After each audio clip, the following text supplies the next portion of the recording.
Program Pesona Wajah Indonesia yang ditayangkan SCTV berhasil meraih anugerah KPI Aceh 2022 yang berlangsung di Kota Banda Aceh. Karya kru SCTV mengalahkan dua pesaingnya dalam kategori Pesona Wisata Budaya. Program Pesona Wajah Indonesia SCTV Aceh merajai kategori program wisata budaya yang diikutsertakan dalam KPI Aceh Award tahun 2022. Dari dua kategori yang masuk nominasi, SCTV baru berhasil meraih kategori Pesona Budaya Wisata, sedangkan kategori Berita Jurnalistik hanya masuk 3 besar.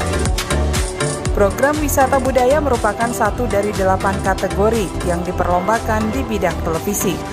Anugerah KPI Aceh Award diterima perwakilan SCTV Stasiun Aceh.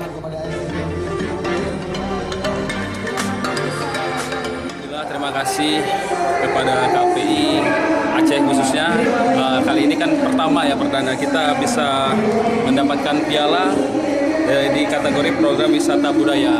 Nah, dengan adanya apresiasi atau awards ini, kita berarti bekerja lebih baik lagi, bekerja lebih bagus lagi untuk menayangkan program-program yang bisa mengedukasi masyarakat, memberi hiburan masyarakat, sehingga menjadikan penyiaran kita ini penyiaran yang sehat, yang diminati juga oleh masyarakat.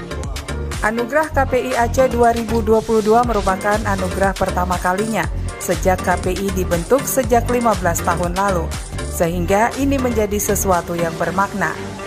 Ketua Komisi Penyiaran Indonesia Daerah Aceh, Faisal Ilyas mengatakan, KPI Aceh